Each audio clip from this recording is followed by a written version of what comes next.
Hello बच्चों, कैसे हो आप लोग। उम्मीद है बहुत अच्छे होंगे। और शाम के बज चुके हैं दोस्तों 7। जैसा कि मैंने बताया था आपको, शाम को 7 बजे अपनी क्लास आएगी दोस्तों हमारे CIT की। ठीक है। और ये क्लास रेगुलर आएगी कितने बजे दोस्तों? शाम को 7 बजे। ठीक है।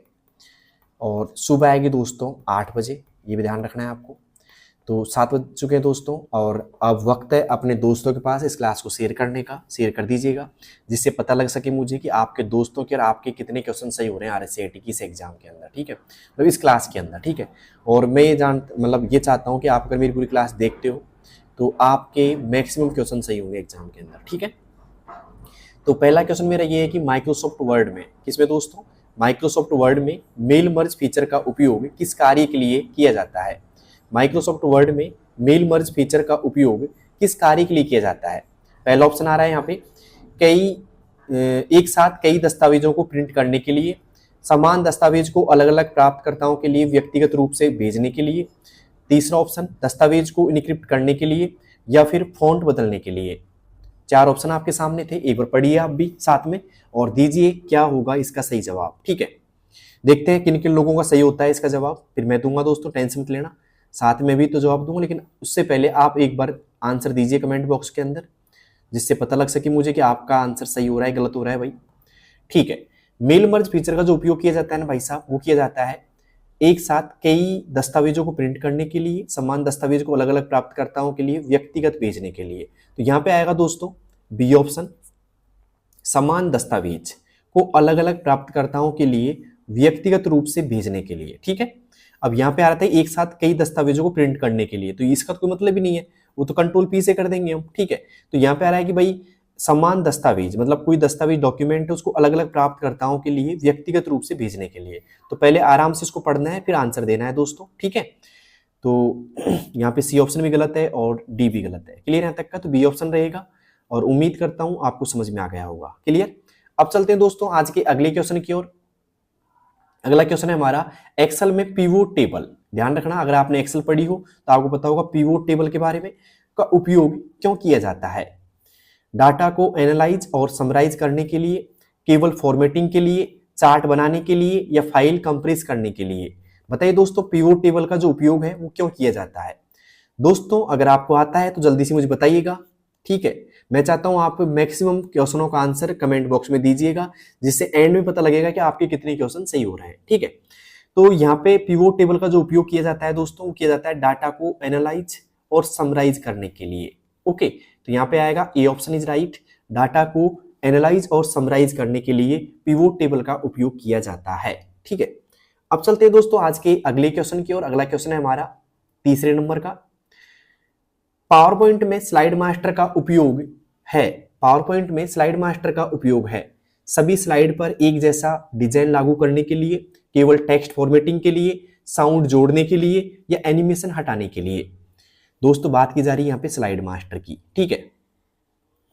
तो ये होता है दोस्तों सभी स्लाइड पर एक जैसा डिजाइन लागू करने के लिए, सभी स्लाइड पर एक जैसा डिजाइन लागू करने के लिए। ए ऑप्शन इज राइट। तो भाई लोगों कितना हो रहा है आपका स्कोर यहाँ पे? 3 में से 3 कितने लोगों के सही हो रहे हैं, और आपका क्या रिजल्ट आ रहा है कमेंट बॉक्स में बताओ मुझे। अब चलते हैं दोस्तों आज के चौथे सवाल की ओर। इंटरनेट में कुकीज क्या है? इंटरनेट में कुकीज क्या है भाई? यहां से सवाल पूछ सकता है इंटरनेट से आपके। तो पहला option antivirus program, browser history, छोटे टेक्स्ट फाइल जो वेबसाइट द्वारा यूजर के कंप्यूटर में सेव होती हैं, या फिर सर्वर एप्लीकेशन? बताइए दोस्तों क्या होगा इसका सही जवाब? तो यहाँ पे सही जवाब होने वाला है छोटे टेक्स्ट फाइल जो वेबसाइट द्वारा यूजर के कंप्यूटर में सेव रहती हैं। C option is right. ठीक है। अब चलते हैं दोस्तों आज के 5वें क्वेश्चन की ओर। 5वां क्वेश्चन है हमारा, कीबोर्ड पर कंट्रोल शिफ्ट और एस्केप दबाने से क्या खुलता है? कीबोर्ड पर कंट्रोल शिफ्ट और एस्केप दबाने से क्या खुलता है? बताइए दोस्तों, task manager, file explorer, run dialogue box, या कंट्रोल पैनल? बताइए दोस्तों क्या होगा इसका सही जवाब? अगर आपको आता है तो जल्दी से मुझे कमेंट बॉक्स में बताना। तो दोस्तों यहाँ पे कंट्रोल शिफ्ट और एस्केप दबाने से टास्क मैनेजर खुलता है। अब एक बात ध्यान रखना है इसमें, इसकी 2 शॉर्टकट की बता रहा हूं मैं आपको। एक तो होती है कंट्रोल, ठीक है, फिर शिफ्ट और एस्केप जो अभी सामने लिखी हुई है, ठीक है। और एक और यहाँ पे हम बात करें तो ये भी आ सकती है एग्जाम के अंदर, कंट्रोल अल्ट और डिलीट। क्या दोस्तों, कंट्रोल प्लस अल्ट की और डिलीट, ये भी एक तरीके से इसी की होती है, ध्यान रखना। टास्क मैनेजर दोनों से खुलता है, तो एक बात ये इंपॉर्टेंट है, दोनों में से कोई सी भी आ सकती है। फाइल एक्सप्लोरर की तो इजी है, विंडो की के साथ में हम क्या प्रेस करेंगे, ई प्रेस करेंगे, तो यहाँ पे क्या खुल जाएगा, file explorer. Run dialogue box किससे खुलता है भाई साहब, कंट्रोल और आर से खुलता है। किससे दोस्तों, कंट्रोल आर से। इसे रन कमांड भी हम बोल सकते हैं। क्लियर यहाँ तक का? तो उम्मीद करता हूं आपको समझ में आ गया होगा। ठीक है, ओके। अब चलते हैं दोस्तों अगले सवाल की तरफ। अगला सवाल है हमारा यहाँ पे छठा। एक्सेल में डॉलर सिंबल ए, डॉलर सिंबल 1 किस प्रकार का सेल रेफरेंस है? देखो दोस्तों, ये एक तरीके से फिक्स हो जाता है, स्थिर हो जाता है, तो इसे हम क्या बोलेंगे दोस्तों, रिलेटिव, मिक्स्ड, कंडीशनल या एब्सोल्यूट। तो यहाँ पे सही जवाब होगा दोस्तों इसका एब्सोल्यूट। क्या होगा दोस्तों, एब्सोल्यूट होगा। D option is right. ठीक है, मतलब ये चेंज नहीं होता है, फिक्स हो जाता है। जैसे ऐसे अगर आपको डाटा दिखाई दे रहा है तो ये किसी भी कंडीशन में बदलेगा नहीं, सेम रहेगा, आप कहीं भी कॉपी पेस्ट कर सकते हो। ठीक है, जबकि रिलेटिव में क्या होता है, एक जगह से दूसरी जगह कॉपी करेंगे तो चेंज हो जाएगा। क्लियर? अब चलते हैं दोस्तों आज के 7वें क्वेश्चन की ओर। 7वां है, पावर पॉइंट में स्लाइड ट्रांजिशन का उपयोग किस लिए होता है? काफी बार मैंने दे दिया दोस्तों ये, और उम्मीद करता हूं आपको समझ में भी आ गया होगा। रिपीटेड क्वेश्चन है ये, पिछली क्लास में मैंने दिया था ऐसे कैसे आपको, इसमें भी दे दिया मैंने। पहला ऑप्शन, स्लाइड बदलने के लिए, बदलने पर विजुअल इफेक्ट के देने के लिए, टेक्स्ट फॉर्मेटिंग के लिए, एनिमेशन हटाने के लिए, या बैकग्राउंड हटाने के लिए। बताइए दोस्तों, स्लाइड ट्रांजिशन का उपयोग किस लिए होता है? तो ये होता है दोस्तों स्लाइड बदलने पर विजुअल इफेक्ट देने के लिए। ठीक है, कई बार क्वेश्चन क्या होता है, क्वेश्चन सेम ही आंसर आता है लेकिन उसका क्वेश्चन की जो बनावट है थोड़ी बदल दी जाती है, तो उसमें आप कंफ्यूज नहीं रहना आपको। ठीक है, अब चलते हैं दोस्तों आज के अगले क्वेश्चन की ओर। अगला क्वेश्चन है हमारा 8वां। वर्ड में ट्रैक चेंजेस फीचर का उपयोग क्या है? वर्ड में ट्रैक चेंजेस फीचर का उपयोग क्या है? डाटा को मर्ज करने के लिए, स्पेलिंग चेक करने के लिए, पेज बॉर्डर लगाने के लिए, दस्तावेज में किए गए बदलावों को ट्रैक और दिखाने के लिए। बताइए दोस्तों, वर्ड में ट्रैक चेंजेस फीचर का उपयोग क्या है? दोस्तों वर्ड में ट्रैक चेंजेस फीचर का जो उपयोग है वो है दोस्तों दस्तावेज में किए गए बदलावों को ट्रैक और दिखाने के लिए। क्लियर यहाँ तक का? तो उम्मीद करता हूं आपको समझ में आ गया होगा। D option is right. अब चलते हैं दोस्तों आज के अगले क्वेश्चन की ओर। अगला क्वेश्चन है हमारा, एक्सेल में काउंट इफ फंक्शन का प्रयोग किस लिए होता है? एक्सेल में काउंट इफ फंक्शन का प्रयोग किस लिए होता है भाई? किसी शर्त यानी कंडीशन के अनुसार सेल गिनने के लिए, जोड़ने के लिए, औसत निकालने के लिए, डाटा फिल्टर करने के लिए। दोस्तों यहां पे बात करें हम, जो एक्सेल में काउंट इफ का फंक्शन है वो करेगा किसी शर्त के अनुसार सेल गिनने के लिए, ध्यान रखना। और बात करें दोस्तों यहाँ पे सम इफ की, एक और आता है सम इफ का फॉर्मूला, वो क्या होगा दोस्तों, किसी शर्त के अनुसार सेल का डाटा जोड़ने के लिए। क्लियर यहां तक का? और यहां पे बात करें जोड़ने के लिए ओनली, तो इसके लिए सम का प्रयोग करेंगे हम। और मैंने बताया, बात करूं दोस्तों, अगर इफ आता है तो किसी शर्त के अनुसार आता है वो। क्लियर यहां तक का? औसत निकालने के लिए हम बात करेंगे दोस्तों एवरेज का फॉर्मूले की, AVERAGE, एवरेज के फॉर्मूले की। और डाटा फिल्टर के लिए हम फिल्टर का यूज कर सकते हैं, वैसे फिल्टर का जो फॉर्मूला है दोस्तों उसका यूज कर सकते हैं हम। ठीक है, तो यहाँ पे आएगा ए ऑप्शन इज राइट, किसी शर्त यानी कंडीशन के अनुसार सेल गिनने के लिए। ओके, उम्मीद करता हूं समझ में आ गया होगा आपको। अब चलते हैं आज के अगले क्वेश्चन की ओर।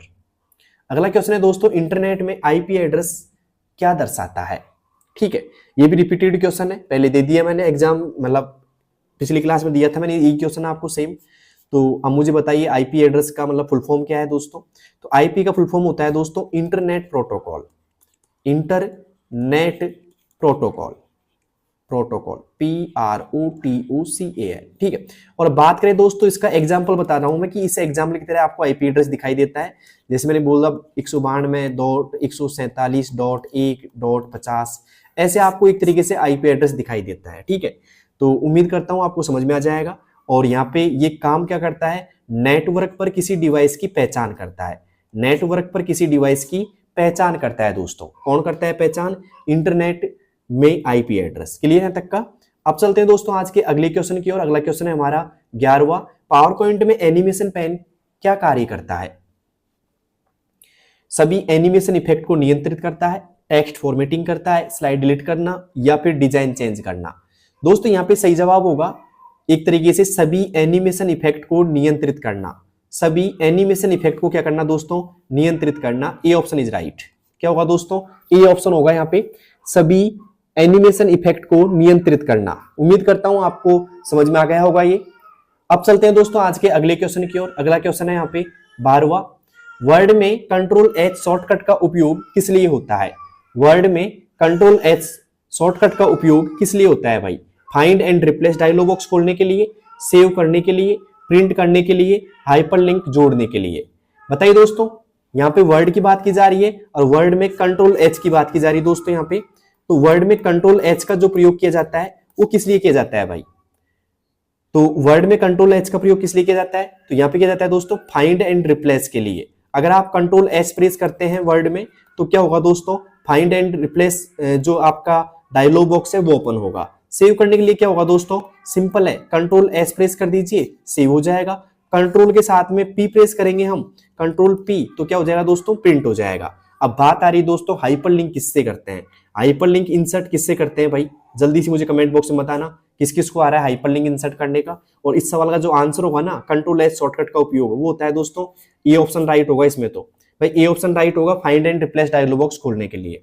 तो यहाँ पे बात करें दोस्तों हाइपरलिंक की, तो हाइपरलिंक का जो शॉर्टकट की है ना, मैं थोड़ा अच्छे से लिख देता हूँ क्योंकि अब की बार मुझे महत्वपूर्ण लग रहा है, ठीक है, आ सकता है एग्जाम के अंदर। तो यहाँ पे हाइपरलिंक जोड़ने के लिए दोस्तों किया जाता है कंट्रोल के साथ में के का प्रयोग किया जाता है। कंट्रोल के से क्या कर सकते हैं दोस्तों, हम हाइपरलिंक इंसर्ट कर सकते हैं। उम्मीद है आपको समझ में आ गया होगा हाइपरलिंक इंसर्ट करने की शॉर्टकट की। क्लियर यहां तक का? तो ध्यान रखना एग्जाम के अंदर 1 से 2 शॉर्टकट की आपसे पूछी जा सकती हैं, तो आपको रटना है अच्छे से। 1 या 2 शॉर्टकट की आ सकती हैं आपके, ठीक है। और पास होने के लिए 14% सही करने होंगे और टोटल पर्सन दोस्तों 35 आएंगे, ये बात का आपको पता होना चाहिए अच्छे से। क्लियर? अब चलते हैं दोस्तों आज के अगले क्वेश्चन की और। अगला क्वेश्चन है हमारा 13वां यहाँ पे, एक्सेल में कंडीशनल फॉर्मेटिंग का उपयोग क्या है? एक्सेल में कंडीशनल फॉर्मेटिंग का उपयोग क्या है? चार्ट बनाने के लिए, टेबल इंसर्ट करने के लिए, किसी शर्त के अनुसार सेल की फॉर्मेटिंग बदलने के लिए, या सेट डिलीट करने के लिए। दोस्तों यहाँ पे एक्सेल में बात की जाए कंडीशन फॉर्मेटिंग की, तो मुझे बताइए क्या होगा इसका सही जवाब। दोस्तों एक्सेल में कंडीशन फॉर्मेटिंग की बात की जा रही है आपसे, तो मुझे जल्दी से बताइएगा किस किस बच्चे की तैयारी अच्छी है वो बता सकता है इसका आंसर आराम से। देखते हैं कौन कौन लोग दे पाते हैं इसका जवाब सही। दोस्तों यहाँ पे जो सही जवाब होगा वो होगा दोस्तों सी ऑप्शन, किसी शर्त के अनुसार सेल की फॉर्मेटिंग बदलने के लिए। किसी शर्त के अनुसार सेल की फॉर्मेटिंग बदलने के लिए, मतलब कोई भी सेल का एक तरीके से हम बोल देंगे भाई सेल की फॉर्मेटिंग, जैसे रंग बदलना है, ठीक है, क्लियर यहाँ तक का, या फिर कोई भी स्टाइल बदलना है, बोल्ड करना है, जो भी है आप यहाँ से बदल सकते हैं आराम से, ठीक है। और कंडीशन फॉर्मेटिंग का उपयोग किया जाता है उसका, ठीक है। अब चलते हैं दोस्तों आज के सेकंड लास्ट सवाल की ओर। इंटरनेट ब्राउजर का कैश क्या करता है? इंटरनेट ब्राउजर का कैश क्या करता है? वायरस हटाता है, पासवर्ड सेव करता है, वेबसाइटों का डाटा अस्थायी रूप से स्टोर करता है, या कुकीज डिलीट करता है। दोस्तों बात की जा रही है यहाँ पे ब्राउजर का कैश की, ठीक है। तो ये क्या कार्य करता है दोस्तों, अगर आपको आता है तो जल्दी से मुझे बताइएगा। दोस्तों यहाँ पे इंटरनेट का जो ब्राउजर है ना, वो कार्य करता है दोस्तों वेबसाइटों का डाटा अस्थायी रूप से स्टोर करता है। वेबसाइटों का डाटा अस्थायी रूप से क्या करता है दोस्तों, स्टोर करता है, ठीक है। अब चलते हैं दोस्तों आज के अंतिम सवाल की ओर। कीबोर्ड पर F2 की मुख्य उपयोग एक्सेल में क्या है? बताइए दोस्तों, कीबोर्ड पर F2 की का मुख्य उपयोग एक्सेल में क्या है? ठीक है, मतलब बात की जा रही दोस्तों F2 की, ध्यान रखना इस चीज का। पहला ऑप्शन सेल एडिट करने के लिए, फाइल सेव करने के लिए, फॉर्मूला इंसर्ट करने के लिए, या प्रिंट व्यू खोलने के लिए। बताइए दोस्तों। तो दोस्तों यहाँ पे बात की जाए एक्सेल की, किसकी दोस्तों, एक्सेल की। तो एक्सेल के अंदर हम क्या कर सकते हैं, सेल को एडिट कर सकते हैं दोस्तों। क्या कर सकते हैं, सेल को एडिट कर सकते हैं। तो यहाँ पे आएगा A option is right, cell को एडिट करने के लिए। और ध्यान रखना वैसे नॉर्मल वे में क्या होता है दोस्तों, F2 से नॉर्मल वे में हम क्या कर सकते हैं दोस्तों, रीनेम कर सकते हैं। मैं थोड़ा सा यहाँ पे पेन चेंज कर लेता हूँ, ठीक है। नॉर्मल वे में क्या कर सकते हैं दोस्तों, रीनेम कर सकते हैं हम। तो उम्मीद है समझ में आ जाएगा। रीनेम कर सकते हैं F2 से नॉर्मल वे में, और वैसे क्या कर सकते हैं दोस्तों, हम एक्सेल में एडिट कर सकते हैं किसी भी फॉर्मूले को, ठीक है, सॉरी सेल को एडिट कर सकते हैं। क्लियर है तक का? तो उम्मीद है मुझे ये क्लास आपको पसंद आई होगी। अगर पसंद आई है तो कमेंट बॉक्स में बताना, ठीक है। और जो भी आपकी समस्याएं हैं सारी कमेंट बॉक्स में बताओ मुझे, सभी का हल होगा दोस्तों। और क्लास कैसी लगी बताना मुझे, और साथ में अपने दोस्तों के पास अगर अभी तक शेयर नहीं किया तो शेयर कर दीजिएगा। जिससे सभी को इसका बेनिफिट मिल सके, ठीक है। और हमारा लक्ष्य रहेगा एग्जाम अच्छी तरह क्वालिफाई करना आपकी बार, ठीक है, और सभी प्रश्नों को सही करना, ठीक है। तो उम्मीद करता हूं दोस्तों आप क्लास पूरी देखोगे और साथ में आपके अच्छे क्वेश्चन सही हुए होंगे। तो 15 में से कितने सही हो गए वो तो आप मुझे बताओगे, ठीक है।